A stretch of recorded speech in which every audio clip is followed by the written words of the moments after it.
Good morning. Yeah, I know I need a shave. I need to comb my hair and everything. But I haven't done it, and I'm not going to do it till tomorrow morning.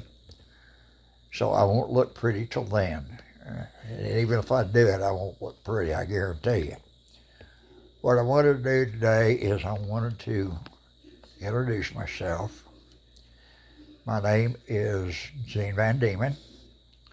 I'm 82 years old. I've been married 62 years to the same woman. She's the most beautiful woman I've ever seen. And guys, I'm going to tell you something. If the woman you're with isn't the most beautiful woman you've ever seen, you have the wrong woman, because she should be the apple of your eye, and she should get prettier and more sweet every single day that you're with her. You understand me? I don't care if you're somebody that's been married 50 years or somebody that has been married 50 days or has been engaged for 50 days. That applies to the woman that you're with, bar none. Now, what I want to get to is I'm so tired of the nonsense that's going on in this country.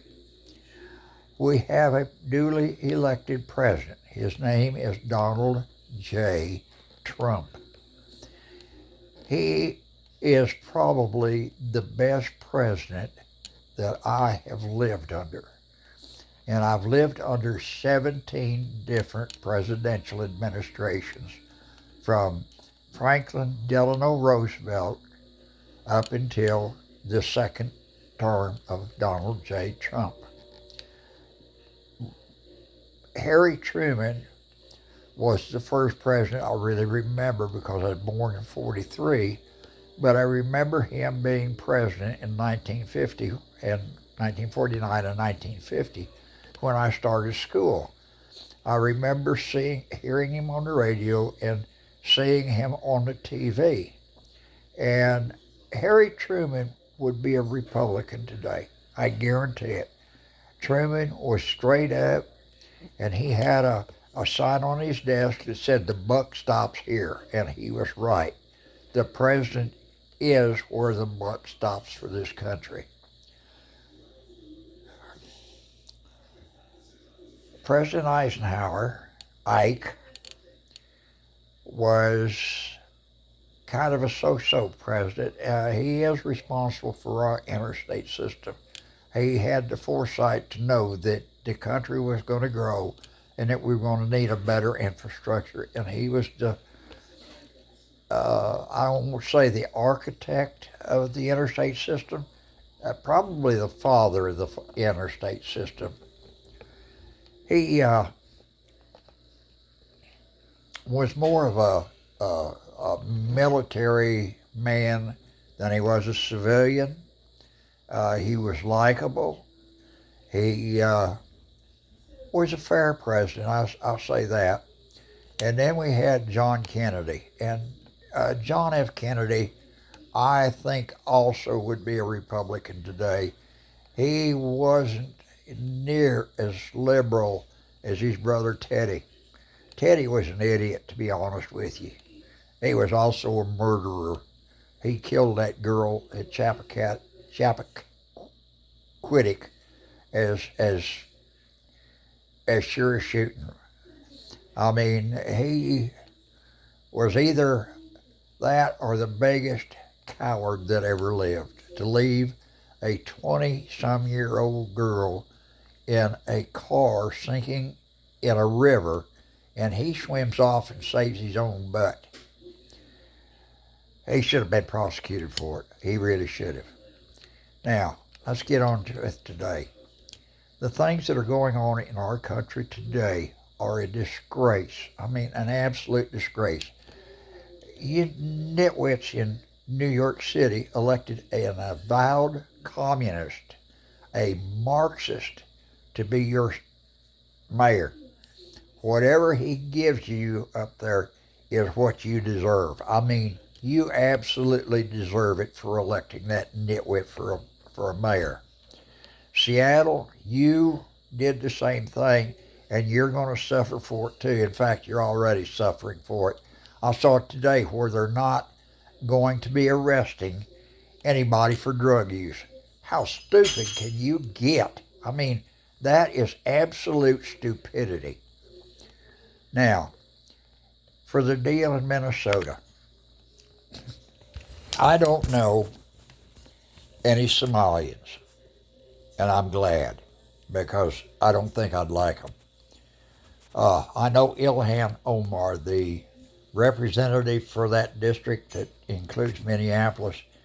That woman is out of her ever-loving mind. I mean, if she has a mind, she sure doesn't use it for what it was meant to be for, because no sensible person would say some of the stuff that she does.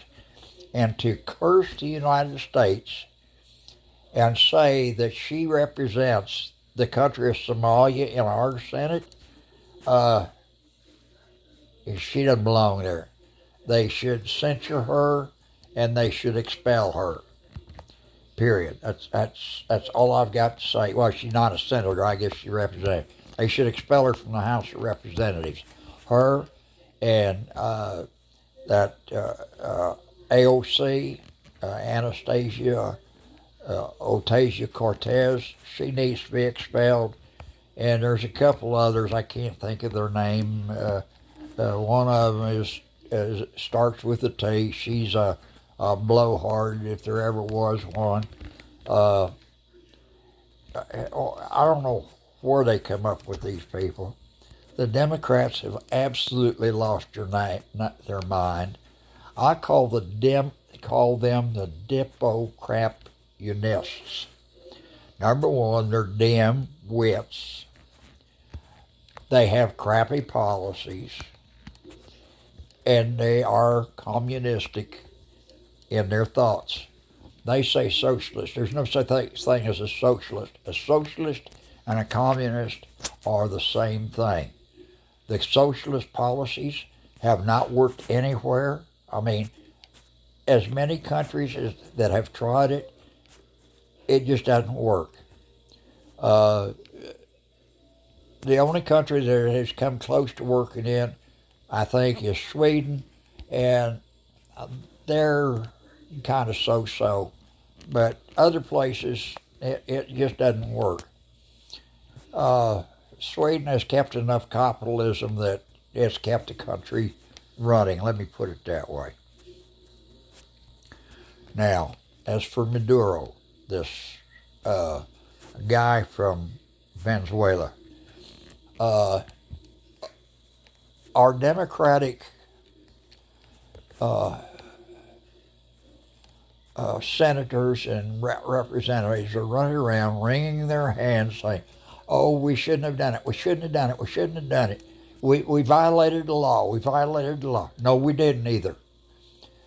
President Trump was within his right as president and commander-in-chief of the military to go into Venezuela, snatch this guy up, and bring him out because he was duly indicted by a grand jury in this country and was a wanted felon.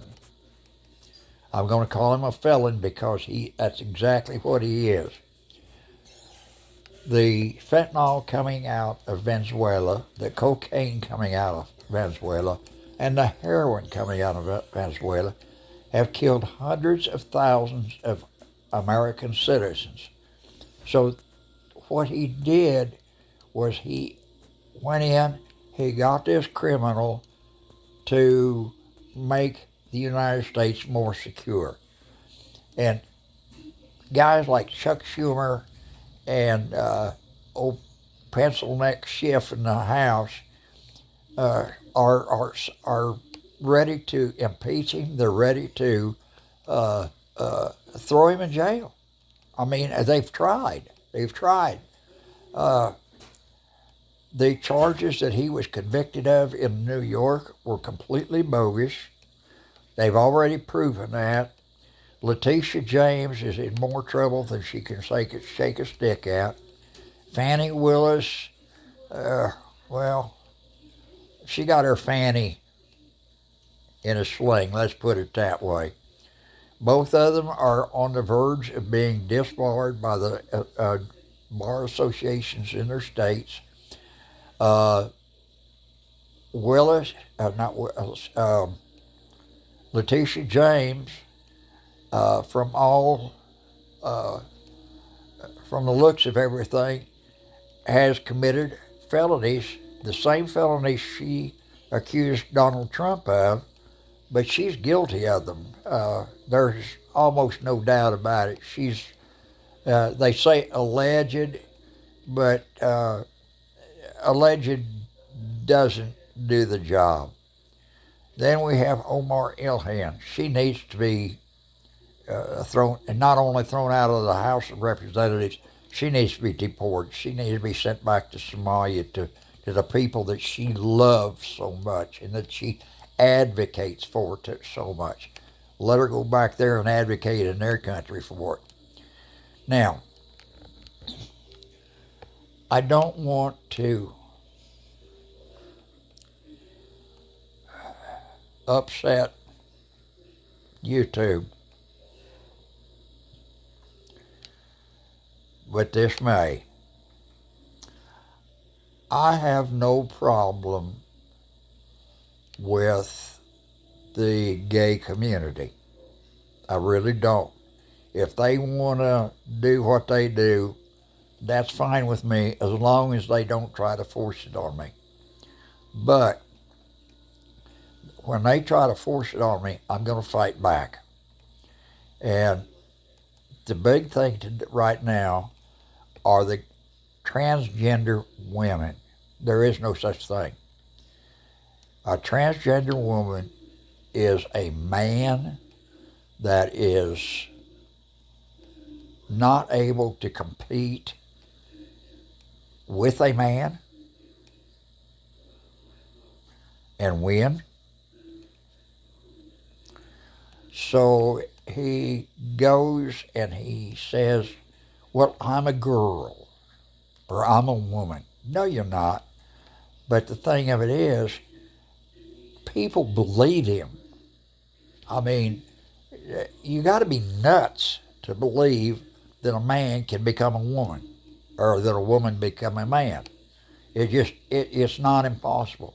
It is physically impossible to change your sex.